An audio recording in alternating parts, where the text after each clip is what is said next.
It's so good to see you. It's gorgeous outside. I don't know about you, but I thought it was going to rain. And so when I woke up and it's so sunny and warm, it's such a good day already. So if you haven't already, if you would please just pop your name into the chat so that we know that you're here. Thank you so much for being here today. We're so excited to have our next grab and go with you.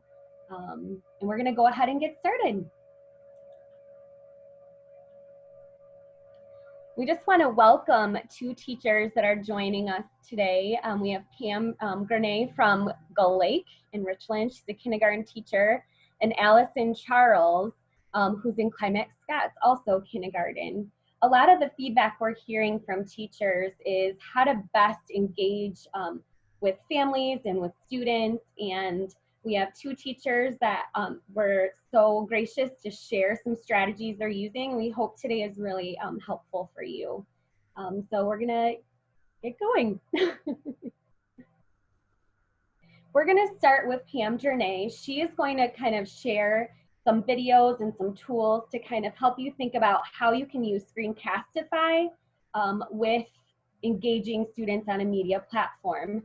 Same as last time, if you would just go ahead, if you have any questions as she's discussing and talking, go ahead and just pop them into the chat, and then there will be a little time for you to answer, for her to answer some of those questions for you. So Pam, thanks for being here. We're so glad you're here, and if you would just kind of go ahead and get started. Okay, hi everybody. So I have two little kids, so teaching live is very difficult for me. So using Screencastify has really helped me be able to kind of create lessons to share with my kiddos. And so this is just one way that you can use Screencastify. You can either record your screen, you can record your screen and a video, or just a video. So we don't have to watch this whole video, but this is just an example of a lesson that you could do with Screencastify.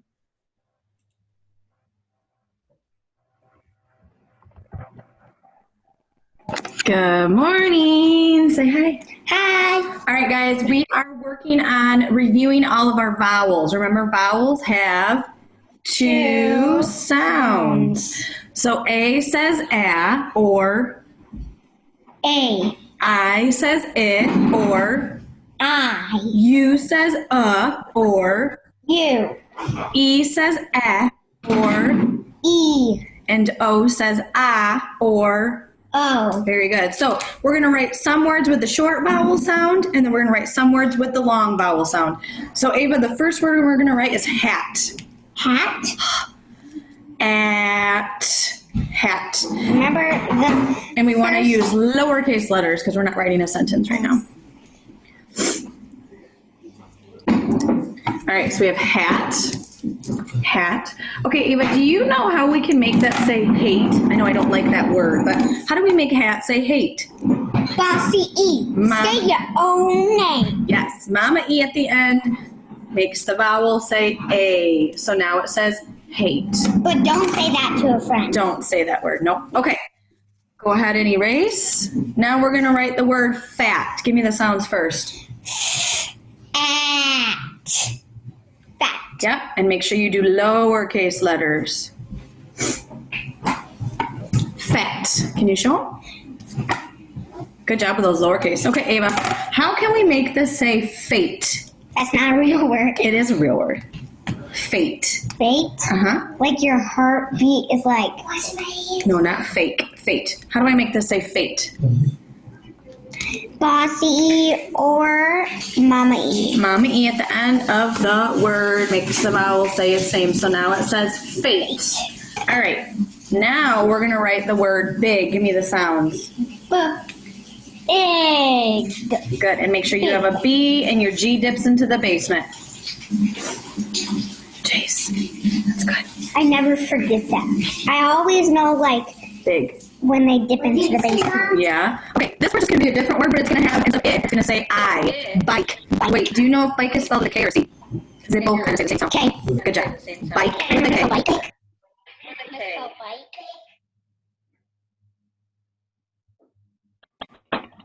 Getting a little staticky there. Can you guys hear me? Okay, so that was just a quick example, and you can do whatever lesson you're trying to do. But again, it's real life, working from home. Very good. You want to go to the next slide? Okay, so we don't have to watch this video, but you can save it for later. So save it again, my tool for each. You can just watch that kind of thing.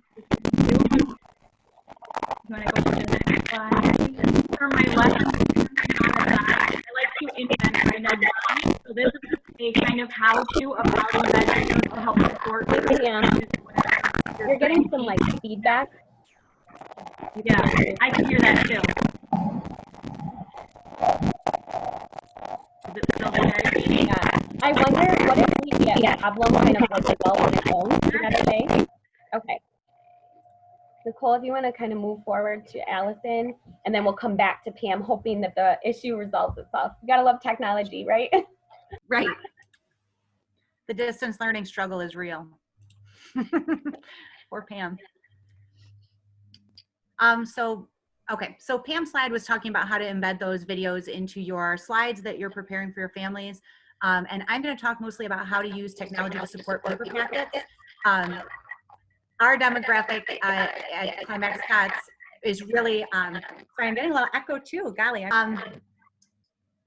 Nicole, maybe if you mute until the next slide has audio, and then I'll be quiet. Yep. Maybe it's just echoing through yours. Okay. I'm not sure if that's, maybe Pam hopped out and tried to come back in. We'll see. So at Climax Scots, we have a range of families who are using only paper packets or who are really using online supports. So we've really had to find ways to provide paper packets only to families, but also to provide extensions and a more deep and full communication to families that help support our lessons. So initially, when we started doing this, I used on the left where you can see the grid of the week and just helped pace out the paper packet, helped link videos that we found online or videos I created, slides that we used in the classroom already, like for math warm-ups or reading warm-ups. And that works really well still. It seems to be for like second grade up, maybe second through fifth. But for my students, it didn't work as well because every time they clicked a link, it opened a new tab. And then that made it challenging for my 5-year-olds to get back into the Google Classroom or into the slide that they were already on. I think they were often closing out the full tab and then having to completely log back in. So pretty quickly, I shifted to using what you can see on the right, which has a welcome video and then just the days of the week that are listed. And then my kids will just click the day and it links directly in the slide to the day where that those lessons would be to help support the paper packet and help pace out the learning in that way. So now my families can just get them to this first opening page and my students can be more independent as they're working through it. So it was really important for us to look at what is the user experience and what does it look like depending on the student and what they're doing. And so what you might have noticed is that when this slide came up, my video was automatically playing. So the next slide has audio to it, and it's just going to show you how to automatically play slides once you have embedded them into your, or automatically play a video once you've embedded it into your slides. So I'll mute mine, and then Nicole, you can unmute yours for the audio.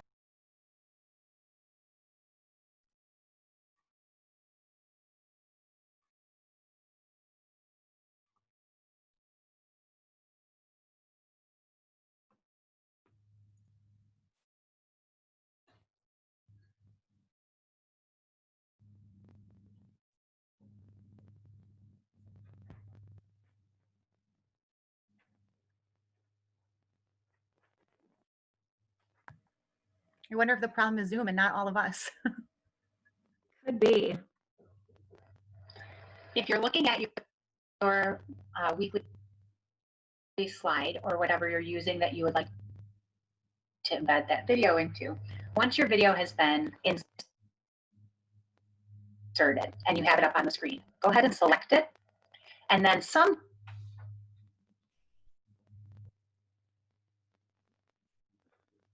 over here will pop up format options automatically, but if it doesn't, you can click right here, format.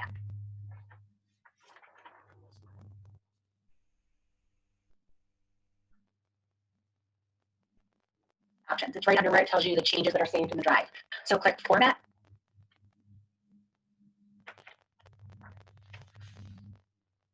Options. And mine's already selected. But sometimes it'll come up like this.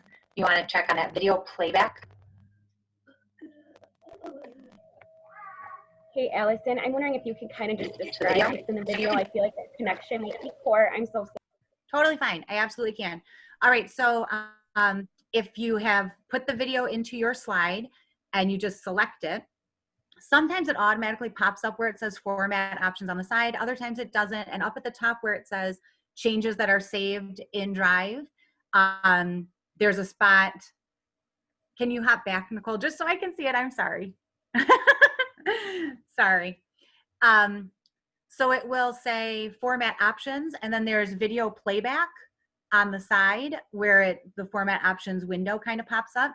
And so basically I was saying that if you wanted to pull a video from like YouTube, or you're sourcing it from somewhere else, if it wasn't a Screencastify video, there's actually an option there to only let a certain portion of it play. So let's say there was a 30-minute video that you wanted your kids only to watch a portion of. In that format options, you can say start at this time and end at this time. So I think that's kind of a nice feature in there.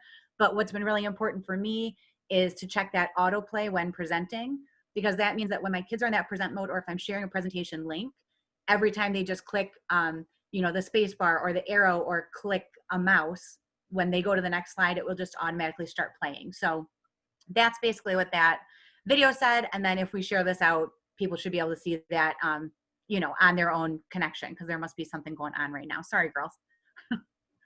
All right.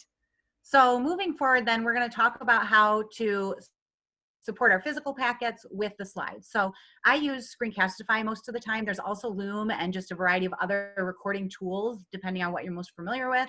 I like Screencastify because it automatically uploads and right to your drive in a folder that says Screencastify. So it just feels the cleanest and the easiest. So that's what I do. And I record a daily welcome message.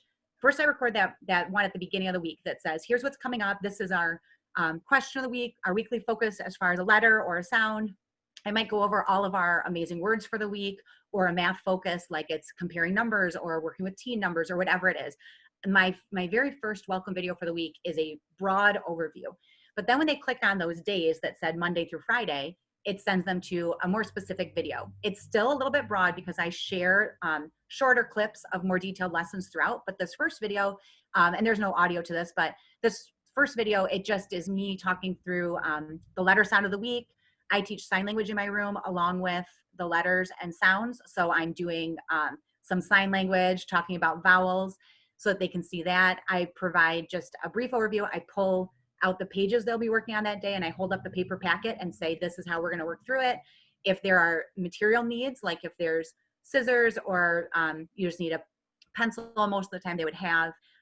But if there was some sort of specific need, I would tell them what materials they needed before they start their learning. And usually on this slide, I also link my daily Zoom. If I have a Zoom that day or some sort of meeting that day, I link Pearson Reading Street. That's our ELA series. Like that little box, if they click it, it sends them to the Pearson site. I might put pictures up that support my amazing words.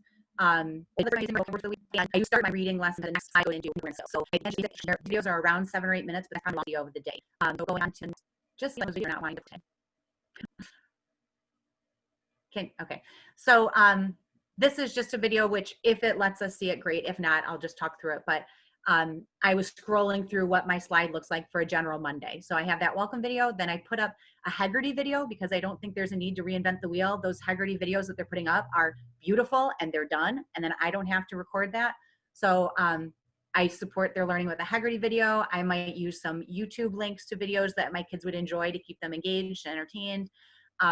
Sometimes I just take videos on my phone using the worksheet. Like this video is handwriting form. And so I'm using the worksheet and I'm talking the kids through the, the phrasing that I would use for handwriting instruction, and reminding them to pause the video or rewind, not rewind it, replay it if they need to hear it again.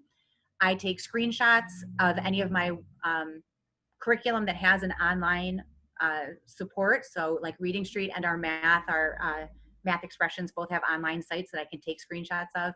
I make tables in the slide. Now these kind of mirror what I would have been using in school anyways, because we use slides to support reading and math in school. So as much as I can make it look like what it did, I try to do that. I will include videos with kids, or like this is a video of a read aloud, because this day was not one of our weekly story days. It was just a read aloud listening comprehension skill day. So that's another like 2-minute video. I will include our writing prompt and a really brief description of, I think this day it was, what makes you special? So what makes you unique? And I kind of do that talking through what I would be saying in the classroom anyways. I link any slides that I have. So we have sight word slides that we used in school already. We had math slides that we used already. So if I can link a slide that they already know, then I try to make sure, like this one is a math expression slide that my kids would already know. So if they click on that image, it opens up something they're familiar with and they can work through. This is now going into our math instruction. And so this is using Screencastify, recording my desktop. So I didn't do it in video in there, but it's using this link that I put at the bottom that says Didax Virtual Manipulatives. They have 2 color counters, 10 frames, base 10 blocks, just all the math manipulatives you would use in your classroom that you can use virtually if you don't have them. And I did a split screen with that online tool, and I use the AWW app site for a whiteboard app, but you could use Jamboard or whatever other whiteboard app you might want. Sometimes I make my Bitmoji talk if I don't feel like being on screen, because it records my voice and makes me giggle. Your mystery science can link right in. Our studies weekly, I can include links right in there. And this shows that they're done for the day, so they always image. Then I include additional links in case they want to continue the learning beyond what the packet included.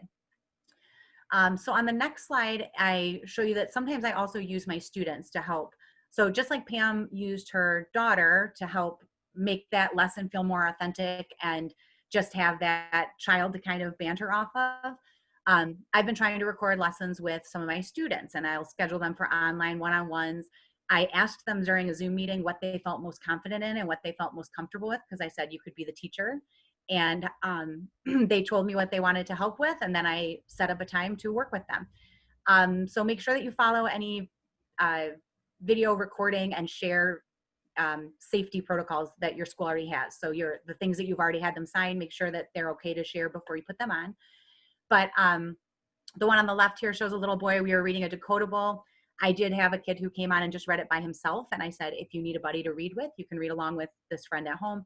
This little guy, he and I are showing the I read and then we read together. I was recording using the word, so I'll do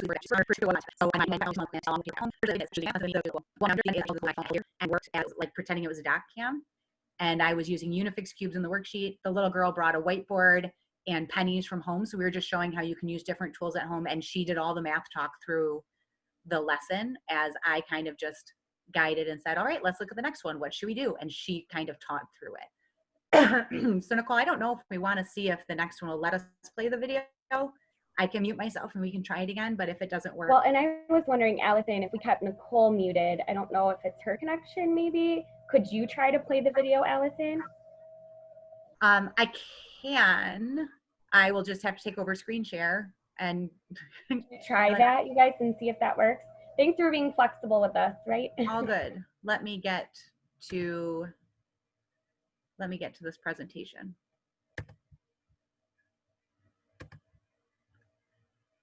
Or I might be able to actually, let me just try to find that video. With abandon, okay, with audio. And then if they don't have anyone to read to at home, okay. Sorry, I did have it set to only play at a certain position because his parents were kind of battling against me at the beginning and telling him to do things that didn't need to happen. So I was trying not to lay them out on a video. So I'll share my screen, but I might have to hop around a little bit. We'll see if it plays then. Well, and as you're doing that, for those of you that aren't monitoring the chat while we're in there, Katie Clark popped in the link to Heggerty. So to access those free videos that Allison was talking about. Yeah, very good. All right, let's see if this plays. Can you all see that? Okay. We would read with a buddy,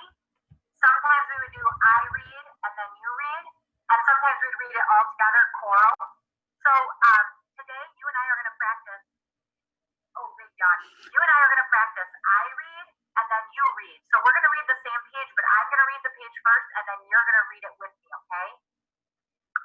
Okay. So I'm going to put my book right down in front of me so that I can use my finger to point. You should do that same thing, okay? Put it right in front of you so you can see. I'm on the first page, and I'm going to get ready with my pointer finger. See how I'm waiting? Just like you. Get ready and listen, because I'm going to read, and then you read with me, okay? All right, listen. One sat on a mat. Plop. Okay, now read it with me. We're going to read the same page. Read it with me. Ready? One sat on a mat. That was perfect. We did it together. Hey, let's go to the next page. This one right here, okay? I'm going to get my pointer finger ready. Now you listen. I'm going to read and then we'll read together, okay? My turn first. Two ran on a pan. Spin, spin. Hey, get your pointer finger ready and read with me. Two ran on a pan. Spin, spin. You are right with me, buddy. This is going to be perfect for our friends. Turn the page so you're on the next page. Get your pointer finger ready and listen as I read. Three hid in a lid. Slam, slam, slam. Okay, read it with me. Three hid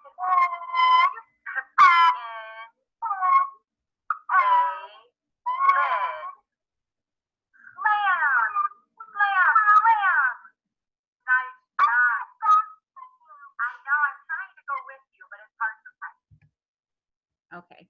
Is that fine? I mean, you guys can watch it longer. It's in the video. Okay. I'm going to stop share so that if that's okay, so Nicole can take over because I just pulled the video up. I didn't pull up the slides. So that little buddy of mine, the interesting thing is that his mom kept sending me messages saying, I cannot get him to focus. I cannot get him to engage and to do the work. And so I said, well, let's have him be, you know, a teacher with me. And he is so glued in to like what we are doing. And we started out, I mean, it really was about a 30-minute video altogether, checking in and all that kind of business. But then we practiced letter sounds, just practicing sounds. Then we practiced reading words. I just had 3x5 cards. We practiced reading words to get ready for the decodable. And then we read the decodable together. And he was like locked in, zipped up, ready to work that whole time. He felt so important to be on that video and to be able to be a teacher, but also to like show those parents who were both in the room for a lot of it, how to structure like going from letter sounds to the word to then the book, and to support that, because he gets really frustrated when he doesn't know something, and so then he shuts down. So it was important for them to see that like he really can do it and he's got great skill. And by the end of that book, I was saying to him, do you think you could read this without me? And he did probably the last 4 pages all on his own. But that was just an important thing even for parents to see, like, this is how we would support that at home for a kid who might be struggling to do it entirely on their own. And he was so proud. I mean, he just kept like, you know, the whole time. He was so silly. So we might have to, Nicole, skip past the next one because that's just the video of that little guy. Yeah, so that, you know, if anyone wants to watch any more of that, you're welcome to do so. All right, so the other thing that we really made sure to do, since we're sending home paper packets and also providing online stuff, we want to make sure not to overwhelm our families. So my teaching partner and I really made sure to send out a form to get some feedback from families and just say, what does the pacing feel like for you? Is it too much? Is it too little? Is it just right?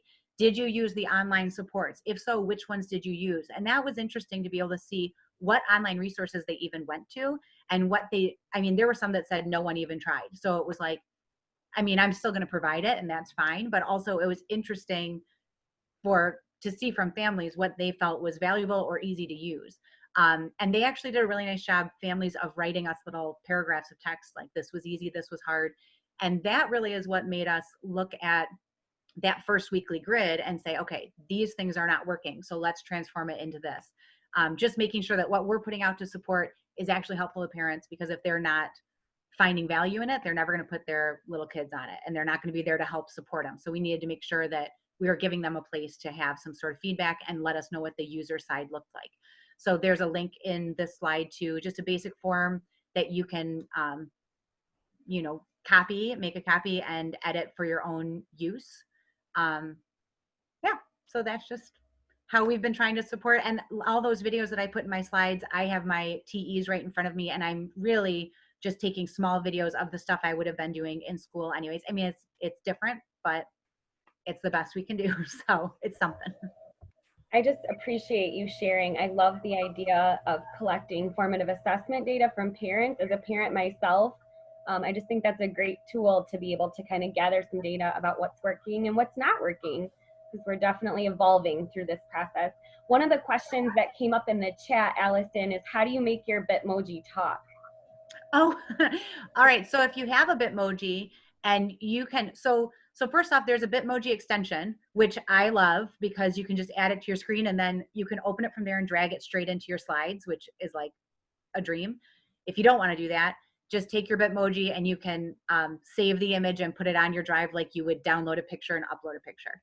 But before I do that, before I put it on my drive, if I want it to talk, I use an app called ChatterKid.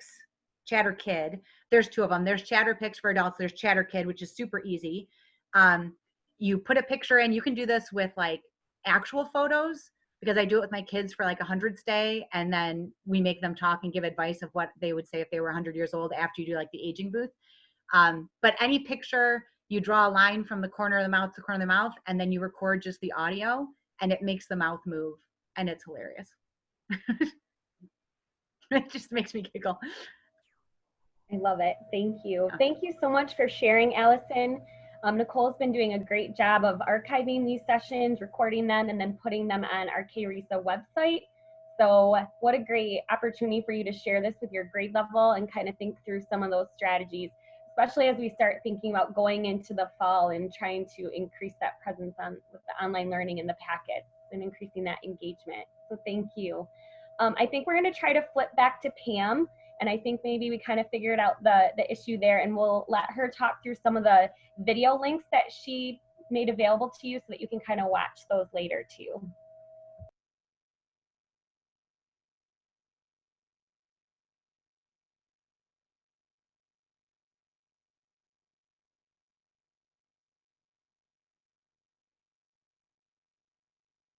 Okay, so this was just a video on how to get Screencastify if you've never used it before. It's just basically going to your app store and typing it in, but this kind of just shows you how to do it step by step and how to put it into your toolbar. You want to go to the next slide, please? Okay, so this is a video on how to embed videos into your Google Slide lessons. So either a video that you created or a video that you find on YouTube. This one is just for videos that you find on YouTube. I do another one later in this presentation of how you create the videos, but kind of like what Allison was talking about of having just little videos that kind of help engage the students onto the learning target that you want. And same thing with what she said, like there's so many videos, I don't recreate the wheel either. Especially like sight word videos and letter sounds and things like that. So this just kind of shows you how to do that. And then this one I found really important because my district is not printing off packets for families. We only could print off packets for families if they had no internet and or printer. So it kind of made it difficult for me to provide parents with things when I didn't have any printing for them. So I figured out how to hyperlink things from my drive, maybe that I have purchased or that I found on Pinterest or Teachers Pay Teachers. And so that way I can link it right in. And a lot of the things that I put in, the parents don't need to print it. They can just kind of watch it on the screen and write it on a piece of paper too. So this video just shows you exactly how to hyperlink your document. And then some of the things I buy on Teachers Pay Teachers are like 280 pages, and I don't want to share that with the family. So it also shows you how you can make it a smaller file. It's actually pretty easy. You just press print, and it will just ask you to save it to a PDF. So like out of 280 pages, let's say I wanted to share 2 pages, it just makes it so much easier to just save it as a PDF into your Google Drive and then hyperlink that in. So this video It's just a really easy way to show you how to do that. And then this is showing you how you can create a video on your own and then upload it into your lesson. So you're gonna wanna watch the first one first because that shows you like how to create your videos.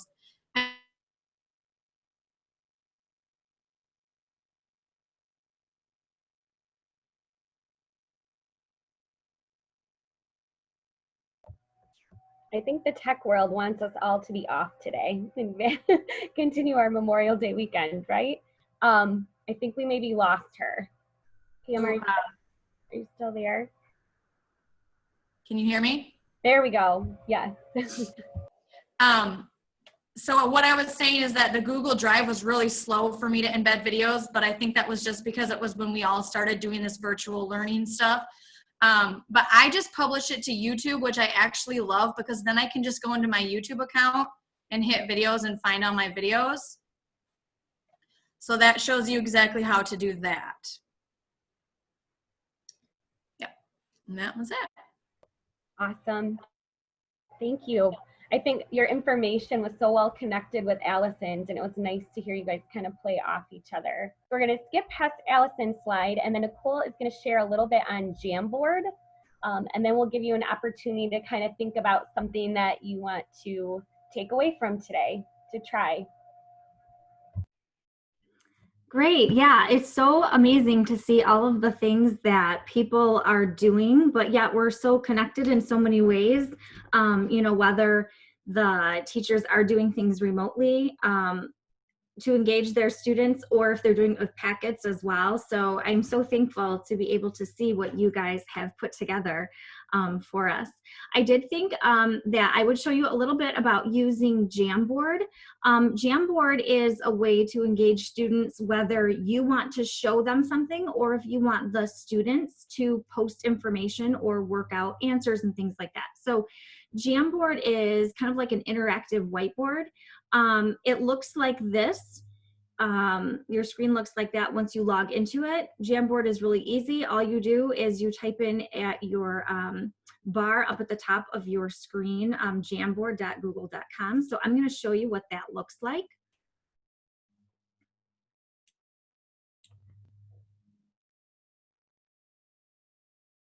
It's a little slow. So actually it'll look a lot like this with a blank whiteboard, and it gives you the options over on the left-hand side to either click on something that looks like a Post-it note.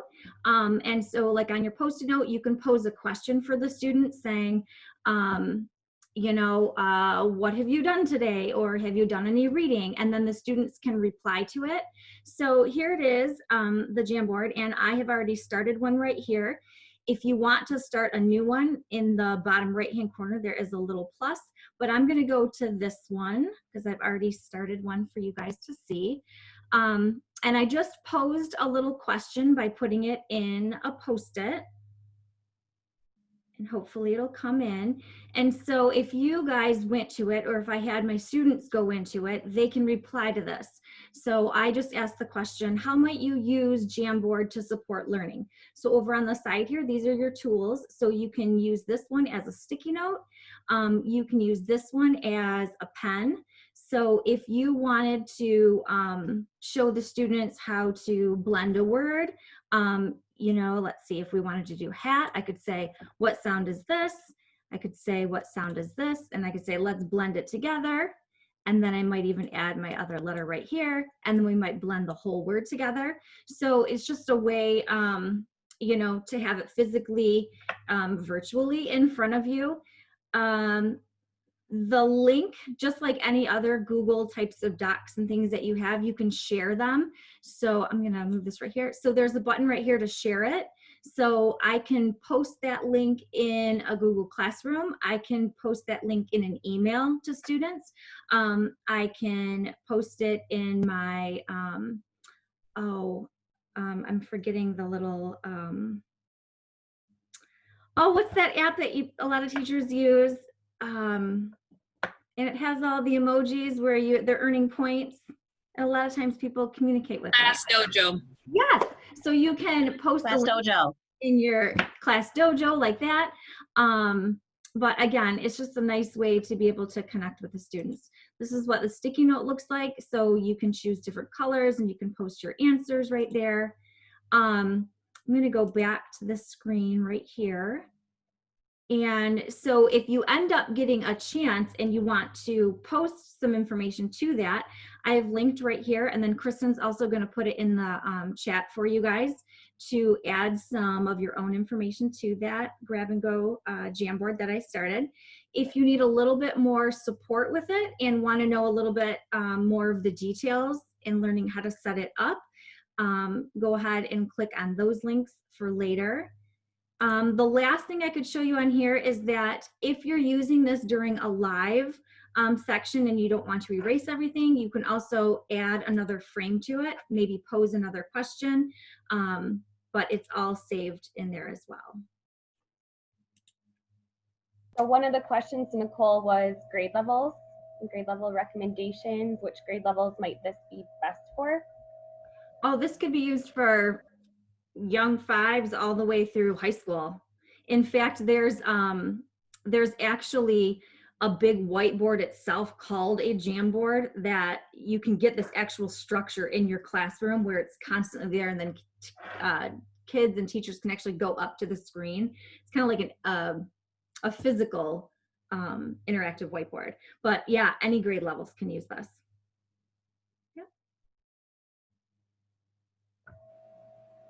So if you want to go back one slide, this is where we like to take the opportunity to just pop in the chat. Yep, back that way. Going the wrong way. There you go. And just thinking about in regards to some of these media platforms, what's something that's working for you? So the feedback from our last session was the chat is saved and people loved going back in the chat to see some of the ideas. So if you want to think through that lens of technology and those platforms you're using, just go ahead and pop in the chat. What's something that's working for you? It's so helpful to collaborate in this way. And if there's anyone brave that wants to share something, we would love to hear that. So go ahead and pop in the chat. What's working for you in regards to technology?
So lots of good ideas that people are putting into the chat.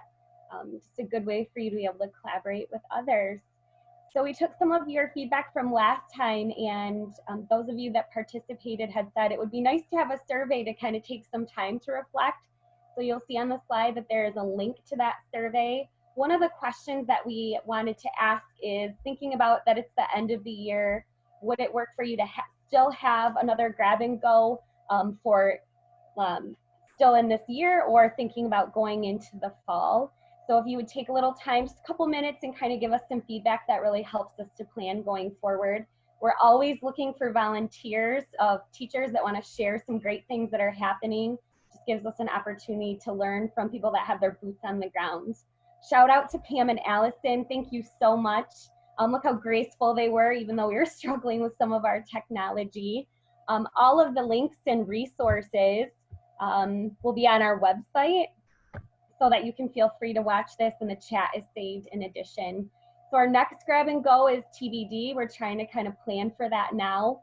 Any feedback that you have to who invited you about what are some topics that maybe your grade level counterparts are struggling with, we would be happy to provide some more support. And just like last time, we have 2 BookBug gift certificates to give away. So I'm going to turn it over to Nicole. Thanks. Yeah. So Kristen is monitoring our chat, putting links in there, and I had her tell me how many participants added their names to the chat. And then I did a random selector, and so it ended up being number 10 and number 11 listed down in there. So that ends up being Julie Moss and Deb Loudon. So I will go ahead and email you guys and get you your electronic gift card to BookBug. Thank you everyone for joining us today. What a great opportunity to collaborate. I appreciate all of your creativity, your willingness to share, and we'll see you soon. Have a great day.